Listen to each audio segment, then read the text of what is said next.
বাসে কুড়িয়ে পাওয়া একটি ব্যাগ ফিরিয়ে দিতে গিয়ে সেই বাসায় নিজের 12 বছর আগে হারিয়ে যাওয়া মাকে দেখে আমি কথা বলার শক্তি হারিয়ে ফেললাম। এই ছেলে, কি হলো তোমার? এভাবে তাকিয়ে আছো কেন? তার কথা শুনে আমি বুঝতে পারলাম সে আমাকে চিনতে পারেনি।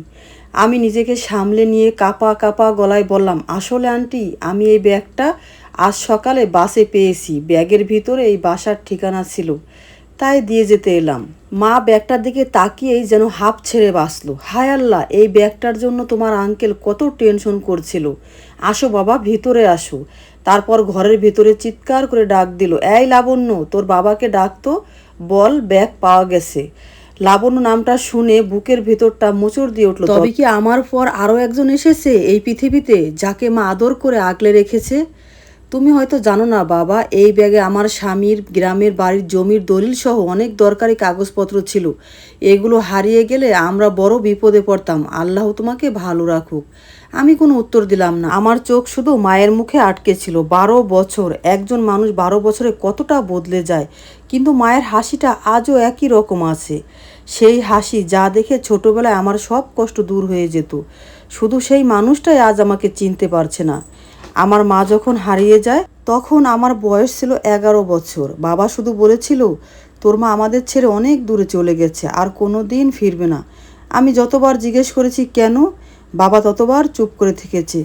মা হারিয়ে যাওয়ার কয়েক মাস পর এক রাতে খবর এলো বাবা গাড়ি চাপায় মারা গেছে। কিন্তু গ্রামের মানুষ বলতো ওটা দুর্ঘটনা নয়, কেউ ইচ্ছে করে বাবাকে মেরে ফেলেছে। সত্যিটা আজও অজানা।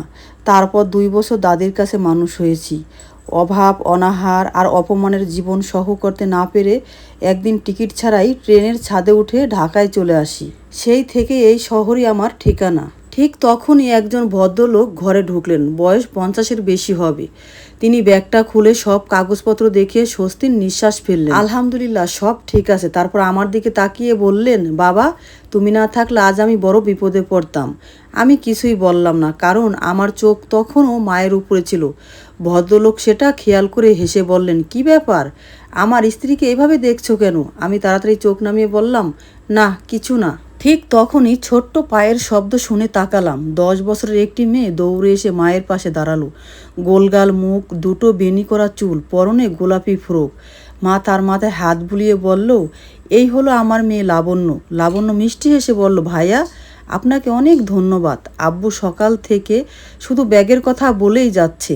আমি কিছু বলতে পারলাম না, শুধু তাকিয়ে রইলাম। যদি সত্যি ও আমার মায়ের মেয়ে হয়, তাহলে ও আমার ছোট বোন। হঠাৎ মনে হলো এই পৃথিবীতে আমার মায়ের পেটে আরও একজন আছে। এটা গল্পের প্রথম পার্ট। নেক্সট পার্ট আগামীকাল পাবেন।